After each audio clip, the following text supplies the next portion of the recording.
Alright, I want to make a really quick recording on this one. So, that time patch, I think that you called it, the Actor's Studio, like the update, but it was like the Stash House kind of thing, because, like, it actually looked like there was, like, a hole in the wall, the sheetrock had come undone, and there was, like, a gray, stove and whatnot, and we were just sitting across the table.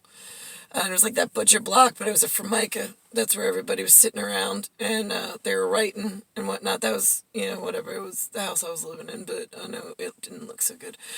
Nobody believed that anyway. So, but it was the truth, but whatever. So we were sitting there, and some guy to my right says to me, he goes, so now listen, he goes, I want to talk to you about this interplanetary stuff. And I'm like, yeah, okay.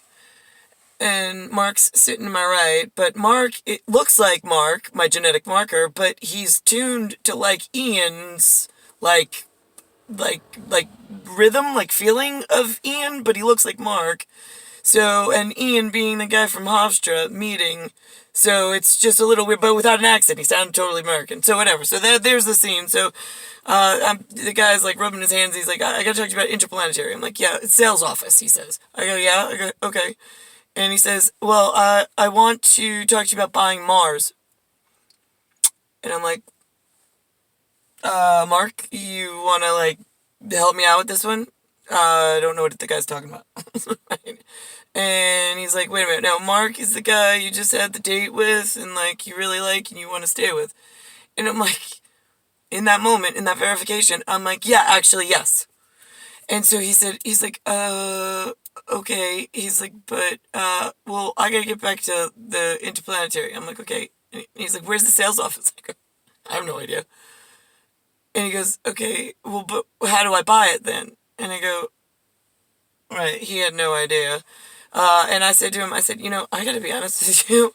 Right, actually, then, all of a sudden, the whole, like, it just it flipped the script. Yeah. And then all of a sudden, like, the guy was he was behind an invisible shield anyway, but I could hear him, and he was talking to me. But then James was next to me, and James is like the Behemith version of Mark. He's just a much larger genetic, and much more staunch. He's what I called in that moment, a family attorney. And he's actually, like, more my caliber of angry and, like, just innately protective of me. So, that's actually more what I prefer. So, let's see. So James is there.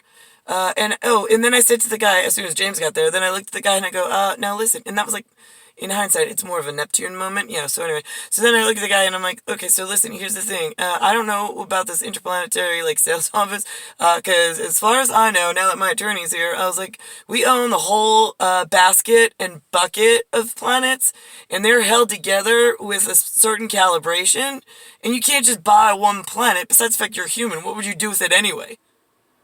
Literally, that was my answer to him. And he was just like, no, but I really have to buy Mars. And I'm like, to do what? So, like, now I'm in my human, and I'm thinking about it, and I'm talking flat, and then I'm talking flip script, and then I'm talking James, family attorney. Oh, and then at some point, it flipped again, because I wouldn't sell it to whatever that was asking to buy Mars. Which I thought he was fucking crazy, but whatever. And then they picked up James, and I had somebody come in to the crack house stash through the scenery, that's what we call it. And he started, like, grabbing James's arms, there was like a couple of them, to arrest him. And I'm like, what are you doing? I was like, what is going on?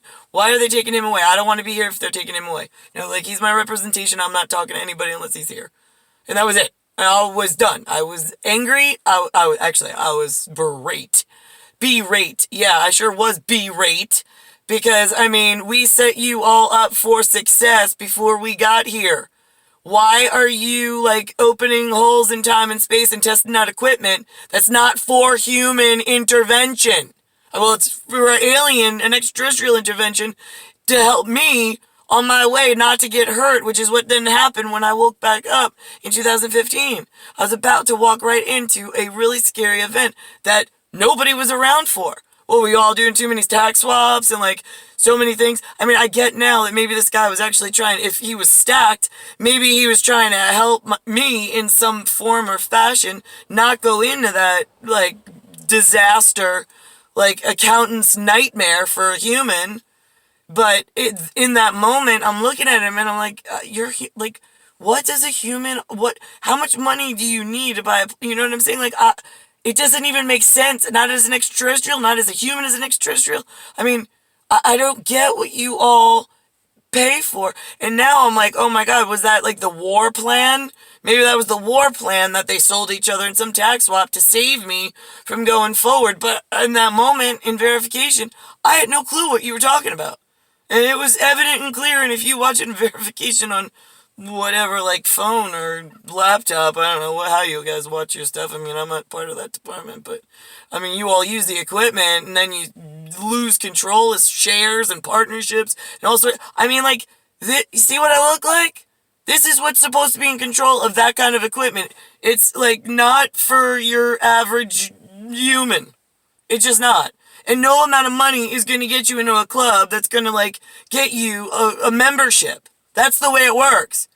Until you gave like everything the people who don't belong in a royal court, their staff that doesn't want to lose their people because then they're going to have to go live amongst like the economy class because they're not royal themselves and the royals aren't even royals. They're economy.